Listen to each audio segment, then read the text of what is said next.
Since I was a child, I was training dogs. I'm Frances McGowan. I'm the Executive Director for Service Dogs Alabama. We place fully trained service dogs with people with disabilities in the state.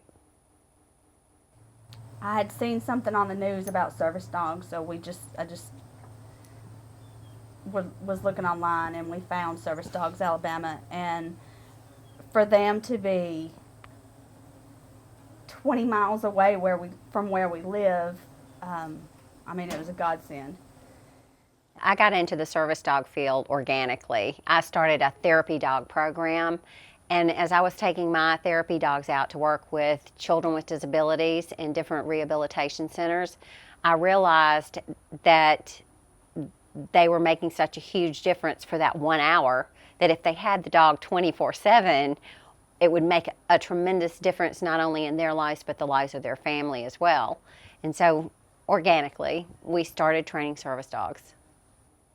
Each dog is different. Each dog has its own training plan. So much like a child in school that has an individual plan, our dogs have an individual training plan. And because each dog has a different personality, some dogs come to us out of rescue a little bit older, and then we have our puppy program.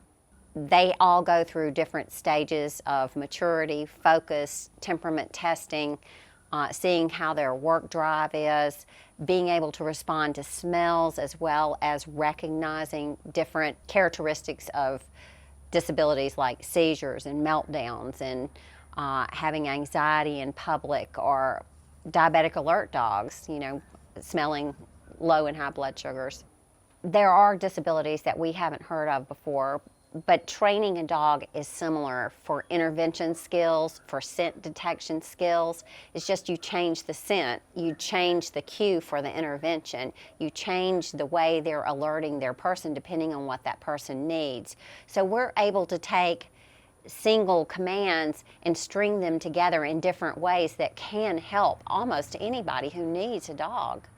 My background is really in development and working with children who are incarcerated and adults who are incarcerated. That's why our prison program with inmates is very important to me. So we normally have 40 inmates training 20 dogs at a time for us. The dog will go with them to work every day or to school every day. We have actually heard several of the inmates speak about the dogs that they train, and the one that I can remember, she said it was life-changing for her, and she now works with animals and trains them. She's on the outside, and so I guess that changed her life as well. They go to these pounds and they rescue these dogs, and then they're sent to the prisons in Florida to be trained, and then they come to us. So it's kind of like, if karma could go full circle, that's kind of what happens with this organization, because she needed to be saved, she was saved, I need to be saved, I'm saved, and it also helped the inmate out too as well. So there's no one forgotten in the whole story. To these people in their lives, they change everything. So it is very gratifying. It is, and it's very personal. I know every single dog we've ever placed, and I know every single person who's ever gotten a dog from us. We start with that connection and we build on that connection. We teach the dog and the human how to communicate more things with each other, and what the things about their life and their body and their smells and their movements actually mean, so that the dog knows how to respond accordingly. They're not pets. Service dogs are working dogs that are trained to communicate with their recipient so that they can recognize when they are needed and they can jump into action and change everything for them. Nobody calls us for a dog unless it's a last resort. He is a blessing, but it's not something that you want to, because people at the campus all the time say, oh, well, I wish my dog was with me and I want a service dog. Well, no, sweetheart, you don't. You know, having a service dog is hard. You've got to keep it trained and you've got to keep it clean all the time. You can't run in stores anymore and pick up things because everybody stops you and everybody wants to talk to you. So there's nothing fast happening when you've got a service dog with you. So you have to be willing to educate people, take the time to educate people that may not be educated on service dogs to make it easier for the next person that comes in behind you so that they don't have the same sort of problem. We put them in schools and the whole dynamic of the classroom changed.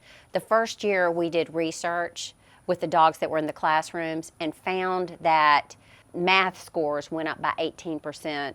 Reading and language arts scores went up by 28%. None of the teachers had any disciplinaries and none of the teachers had any office referrals. Zero. They just changed the whole atmosphere. It's warmer, it's more welcoming, it's more friendly, it's more relaxed. So the entire school, the faculty, the staff, the students, the parents, parent conferences are more disarmed when you show up with the dog. The main thing that I get out of this is that I get to help a lot of dogs, a lot of people who are incarcerated, and a lot of people with disabilities. And we get to change their lives. They have so much more of a life-changing effect than just what they're trained for. Because they give back that peace of mind of whatever the person's suffering from, be it diabetes or PTSD or social anxiety. When we pair these dogs and these inmates and these people with disabilities together, it's like a flower blooming. And I get to be part of that.